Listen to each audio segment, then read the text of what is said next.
Assalamualaikum warahmatullahi wabarakatuh. Salam program Merdeka Belajar dan Kampus Merdeka. Perkenalkan, nama saya Syahrullah, dosen di Uniprima Fakultas Pertanian Program Studi Agroteknologi. Pada kesempatan ini saya akan menjelaskan dan mendeskripsikan salah satu mata kuliah yang saya ampuh, yaitu mata kuliah dasar-dasar agronomi.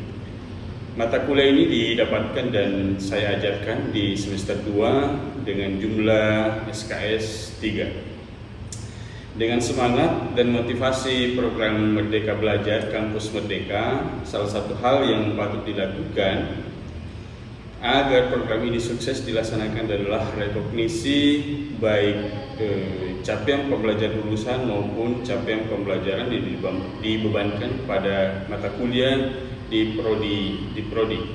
Sebelum melaksanakan perkuliahan, maka kita akan rekognisi kompetensi berdasarkan kebutuhan pengguna lulusan. Dalam hal ini, sebagaimana dalam penyusunan kurikulum kemarin di prodi, kami bermitra dengan PT Al-Fatih, salah satu perusahaan tanaman pangan dan perkebunan yang berada di Kabupaten Sidrap, Sulawesi Selatan. Adapun profil lulusan yang sempat diidentifikasi dan akan menjadi profil lulusan di program studi agroteknologi adalah, yang pertama adalah konsultan budidaya tanaman, dan yang kedua adalah smart farming atau bidang IT. Kemudian dari profil tersebut disusunlah capaian pembelajaran lulusan yang meliputi komponen sikap, pengetahuan, keterampilan umum, dan keterampilan khusus. Dan terkhusus di mata kuliah ini, dasar-dasar agronomi, yang menjadi capaian pembelajaran yang dibebankan mata kuliah, maka saya putuskan dan tetapkan dua capaian pembelajaran, yaitu yang pertama adalah mahasiswa mampu mengungkapkan dan menjelaskan atau mengidentifikasi permasalahan budidaya di perusahaan Al-Fatih, yaitu perusahaan tanaman pangan dan perkebunan. Kemudian yang kedua, mahasiswa mampu menjelaskan permasalahan berdasarkan teori-teori pembudidayaan tanaman pangan dan perkebunan. Adapun mata kuliah ini dasar-dasar agronomi, sebagaimana saya petakan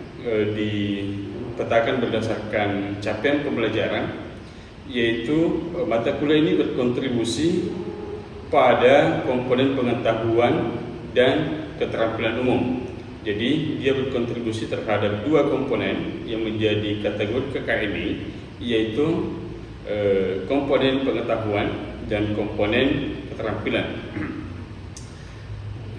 Dari dasar-dasar agronomi ditetapkan capaian pembelajaran mata kuliah. Pertama adalah mahasiswa mampu mengidentifikasi permasalahan budidaya. Kemudian yang kedua, mahasiswa mampu menjelaskan permasalahan berdasarkan teori-teori budidaya. Dan yang menjadi keterampilan di sini adalah kemampuan mahasiswa untuk mengidentifikasi permasalahan budidaya. Dan menjadi pengetahuan yang dibebankan pada mata kuliah ini adalah pengetahuan yang berdasarkan permasalahan teori-teori yang berdasarkan budidaya tanaman pangan dan perkebunan. Nah, dari situ maka saya akan deskripsikan mata kuliah ini, yaitu pada mata kuliah ini dipetakan, ditentukan dan berkontribusi pada capaian unsur pengetahuan dan keterampilan umum. Mahasiswa belajar tentang pendalaman dan rancangan identifikasi masalah dalam agronomi pertanian, mendalami prinsip dan teori agronomi dan menganalisis permasalahan manajemen pengelolaan tanaman pangan dan perkebunan. Mahasiswa diharapkan bertanggung jawab dan jujur dalam penemuan data dan pengamatan dan dari identifikasi permasalahan yang ditemukan di perusahaan tersebut. Dan kemudian ada bahan kajian dari CPMK, capaian pembelajaran mata kuliah ini adalah, maka mahasiswa perlu mempelajari materi belajar dan bahan kajian. Yang pertama adalah pengetahuan teori-teori tentang pengelolaan budidaya, tanaman pangan dan perkebunan di perusahaan. Kemudian yang kedua adalah masalah-masalah yang terjadi pada bidang-bidang pengelolaan tanaman di perusahaan Al-Fatih. Kemudian identifikasi fenomena yang ditimbulkan oleh dampak climate change atau perubahan iklim yang menjadi isu global saat ini. Adapun subcapaian pembelajaran mata kuliah, yaitu yang pertama adalah mahasiswa menyetor tugas dan ringkasan materi teori-teori agronomi. Kemudian menyetor hasil identifikasi permasalahan yang didapatkan pada saat pengamatan kemarin, pengamatan dari budaya tanaman berdasarkan kelompok ekosistem. Kemudian mahasiswa diharapkan menyetor laporan penetapan permasalahan agronomi dan pengolahan tanaman pangan. Kemudian menyetor laporan akhir identifikasi dan pengamatan agronomi tanaman perusahaan. Kemudian yang menjadi indikator, kriteria dan bobot penilaian dari mata kuliah ini yaitu ditetapkan persentase 100% dibagi menjadi 4 item, yaitu ketetapan menjelaskan teori konsep agronomi yaitu sebanyak 20%, kemudian ketetapan mereview hasil diskusi sebanyak 30%, kemudian ketepatan mahasiswa menganalisis dan mengidentifikasi permasalahan yang ada, kemudian ketepatan menulis dan diupayakan ada publikasi laporan dari identifikasi permasalahan yang ditemukan sesuai sistematika penulisan publikasi karya ilmiah. Nah, adapun gambaran interaksi saya dengan mahasiswa dalam pembelajaran tatap muka di dalam kelas dan penelitian identifikasi masalah di lapangan dapat disaksikan pada video berikut ini. Baik, Assalamualaikum warahmatullahi wabarakatuh. Waalaikumsalam warahmatullahi wabarakatuh. Alhamdulillah, puji syukur kehadirat Allah Subhanahu wa taala atas limpahan rahmatnya kepada kita semua, dan bersalawat kepada Nabi sallallahu alaihi wasallam. Pada hari ini kita akan melanjutkan perkuliahan sebagaimana pertemuan pertama kemarin kita telah membahas terkait dengan kontrak perkuliahan mata kuliah dasar-dasar agronomi. Nah, saat ini pertemuan kedua dalam hal perkuliahan mata kuliah dasar-dasar agronomi. Pertemuan kedua kita akan membahas terkait dengan rekognisi kompetensi berdasarkan kebutuhan pengguna lulusan, yaitu perusahaan PT Al-Fatih Sidrap Sulawesi Selatan, yaitu perusahaan tanaman pangan dan perkebunan. Jadi sebelum saya lanjut memberikan materi terkait dengan dasar-dasar agronomi sesuai dengan semangat Merdeka Belajar dan kurs Merdeka Belajar, yaitu adalah definisi kompetensi berdasarkan kebutuhan pengguna lulusan. Olehnya itu beberapa bulan kemarin Fakultas telah bermitra salah satu perusahaan yang ada di Sulawesi Selatan, tepatnya di Kabupaten Sidrap, Sulawesi Selatan, yaitu perusahaan tanaman pangan dan perkebunan PT Al-Fatih. Beberapa hari kemarin kami berdiskusi terkait dengan kemitraan kita. Mudah-mudahan salah satu MOU yang kita sampaikan adalah bagaimana perusahaan tersebut menerima lulusan kita untuk bekerja sama di perusahaan tersebut untuk pencapaian indikator kinerja utama perguruan tinggi swasta, yaitu bagaimana mahasiswa kita setelah selesai langsung direkrut oleh perusahaan dan mahasiswa tersebut, alumni tersebut langsung bisa bekerja dan begitu pula dan berpenghasilan. Oleh itu, dari pembicaraan kita dengan PT Al-Fatih memberikan profil lulusan sebagaimana yang saya tampilkan di atas, bahwa ada dua profil yang dibutuhkan oleh PT Al-Fatihah. Itu adalah profil pertama adalah konsultan budidaya tanaman. Profil kedua adalah smart farming IT. Terkait dengan smart farming IT ini adalah untuk transformasi digital saat ini. Jadi di mana-mana komponen-komponen perusahaan pasti membutuhkan namanya seorang IT untuk bagaimana perusahaan tersebut mampu bertransformasi sesuai dengan kebutuhan teknologi untuk saat ini. Nah, gambaran teknologi saat ini yang paling banyak dibutuhkan adalah keterkaitan dengan Internet of Things atau IoT. Jadi ada itulah namanya revolusi industri 4.0 menuju society 5.0. Nah, pertama untuk hari ini saya akan membahas profil 1. Profil dalam hal ini adalah maksudnya adalah gambarannya profil itu adalah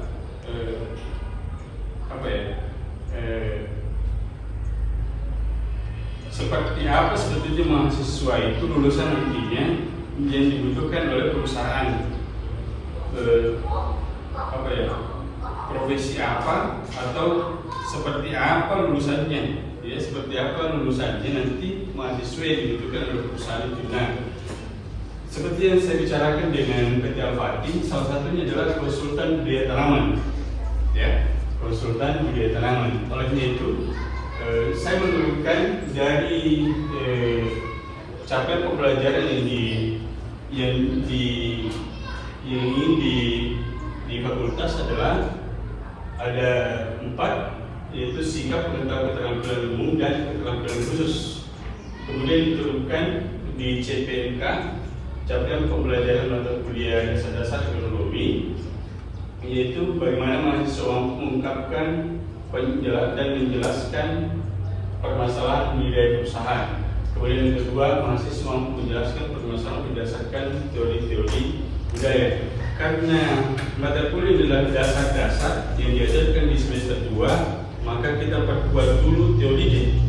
Maka metode pembelajaran yang saya pakai adalah metode pembelajaran PBL, yaitu problem based learning atau pembelajaran berbasis masalah. Jadi untuk memenuhi profil 1 konsultan budidaya tanaman adalah, maka dari situ dari semester 2 saat ini salah satu yang akan dipenuhi oleh seorang mahasiswa adalah tahu masalah-masalah apa yang harus diketahui dari perusahaan tersebut. Maka dari semester di pertemuan terakhir nanti kita akan mengadakan penelitian, yaitu penelitian terkait dengan masalah yang ada di perusahaan tersebut terkait dengan perusahaan tanaman pangan dan pertumbuhan. Maka kita akan meneliti terkait dengan masalah apa, tanamannya, budidayanya, pupuknya dan sebagainya, hamanya dan sebagainya. Nah, itu akan kita bahas nanti di bagian pertemuan terakhir itu meneliti. Kita datang di situ, kemudian kita teliti terkait dengan masalah tersebut. Sebelum saya lanjut, mungkin ada pertanyaan terkait dengan mata kuliah dasar-dasar agronomi dan pemenuhan capaian pembelajaran. Silakan. Ya, sebutkan nama. Boleh. Terima kasih atas kesempatan yang telah diberikan. Nama Arun Satria Putra. Yang ingin saya tanyakan, apa perbedaan antara agronomi dengan agroteknologi? Ya, agronomi dan agroteknologi. Ya, untuk menjawab ini, maka saya membedah seperti apa sih sebetulnya agronomi itu. Agronomi itu terdiri dari dua kata, agro dan nomos. Agro itu adalah lahan atau pertanian, kemudian nomos adalah pengelolaannya. Jadi secara istilah, agronomi adalah pengelolaan atau budidaya tanaman untuk mencapai produksi yang maksimal. Nah, seperti apa bedanya dengan agroteknologi? Jadi agroteknologi ada dua kata juga, adalah agro dan teknologi. Agro adalah pertanian, kemudian teknologi itu adalah teknologi. Jadi Agroteknologi adalah teknologi pertanian. Maka agronomi dan agro sebetulnya ada kesamaan, yaitu agronya. Jadi sebetulnya agroteknologi dan agronomi sebetulnya perbedaannya adalah dari teknologinya dan budidayanya. Kalau misalnya agronomi secara umum tanpa teknologi, kalau agroteknologi memiliki teknologi. Jadi sebetulnya dari agronomi dan agroteknologi sebetulnya ada kesamaannya. Yaitu sebetulnya agroteknologi adalah teknologinya agronomi. Teknologinya agronomi. Oke. Bisa ada pertanyaan? Sebelum saya lanjut, silakan. Berdasarkan capaian pembelajarannya tadi itu kan Pak ada sikap, pengetahuan dan keterampilan. Pertanyaan saya itu bagaimana sikap dan pengetahuan serta keterampilan tersebut yang harus dimiliki mahasiswa? Oke. Saya membahasnya secara sederhana ya, bahwa pengalaman sebelumnya ketika mahasiswa selesai menjadi lulusan sebuah perguruan tinggi, ketika dia pegang ijazah misalnya,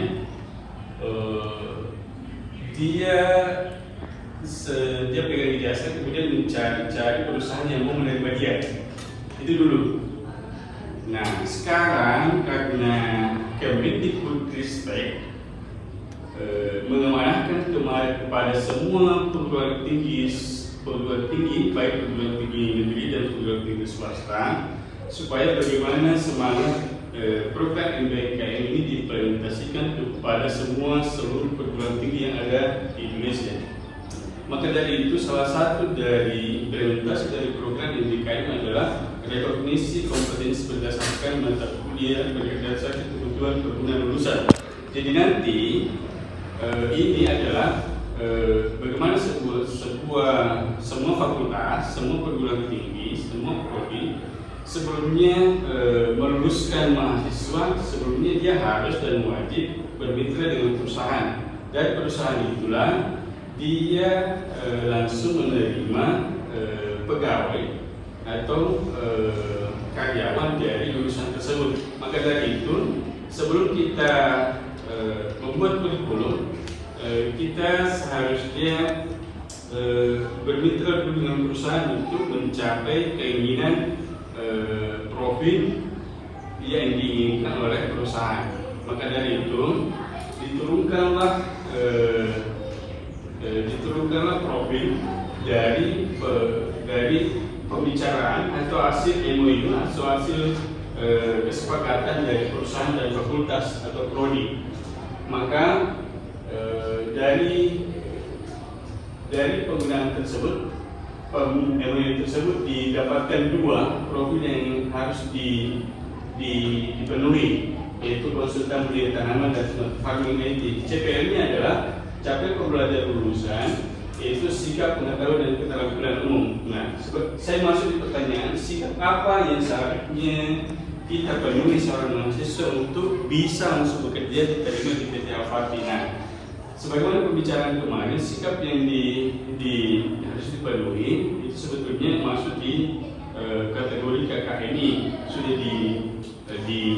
dipetakan. Yaitu pertama adalah jujur, yang paling banyak diminati, yang paling banyak diperintahkan oleh perusahaan itu pertama adalah jujur, kemudian bertanggung jawab. Kemudian yang kedua, kita masuk ke pengetahuannya. Nah, pengetahuan itulah tadi pengetahuan yang menjadi CPR-nya, maka diturunkan di CPMK. Capaian pembelajaran yang berbasis mata kuliah dasar-dasar ekonomi. Maka dari mata kuliah ini pengetahuan yang harus diambil, dipenuhi adalah pengetahuan permasalahan budidaya yang ada di perusahaan tersebut. Kemudian kita masuk ke keterampilan umum. Keterampilan yang dibutuhkan adalah keterampilan yang terkait dengan pemenuhan permasalahan yang ada. Misalnya program tersebut masalahnya adalah tanahnya, maka keterampilan yang harus dipenuhi seorang mahasiswa adalah keterampilan penggunaan pestisida, penggunaan pupuk, penggunaan teknologi dan sebagainya. Saya kira itu. Masih ada pertanyaan sebelum saya tutup?